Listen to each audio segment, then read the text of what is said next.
In business, as in life, things can and do go wrong. Imagine this situation. You are responsible for a major construction project that, after years of planning and careful project management, appears to fail in front of the world's media. A project manager's worst nightmare.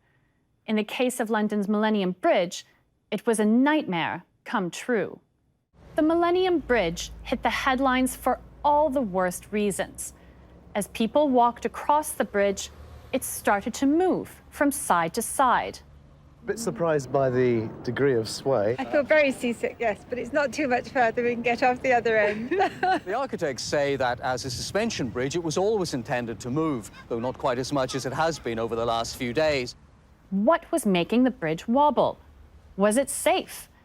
It wasn't a big movement, but people could feel it and were worried about the safety of the bridge. The Millennium Bridge opened in the year 2000 on the Millennium, but that was actually slightly behind schedule and slightly over budget. But in a project of that complexity, that's not so unusual. What was unusual was that when people started to walk across the bridge, it began to sway quite dramatically from side to side.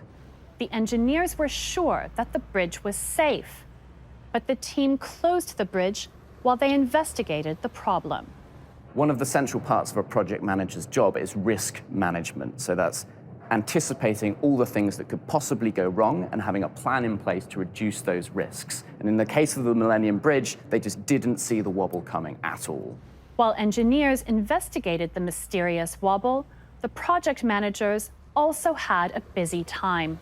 After a setback like this, the project manager's highest priority is to manage all the different specialist teams who are working on the bridge, but also to facilitate good communication between those teams. Together, they're going to have to come up with a new plan of what to do, which is going to involve setting new budgets, coming up with a new schedule, and agreeing new milestones.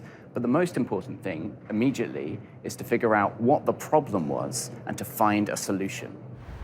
The investigation was complicated and took a long time. The engineers found that the cause of the problem was the way people's bodies reacted to the very small movement of the bridge. The bridge's slight movement caused people to walk differently, and the change in their walking made the bridge move more. Engineers came up with the solution of attaching additional parts to the bridge to stop the movement.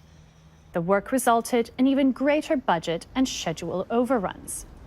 I don't think it's fair to blame the project managers on the Millennium Bridge for the wobble, because although we've known that lightweight bridges are prone to lateral motion, that phenomenon of thousands of people synchronizing their steps had never been seen before.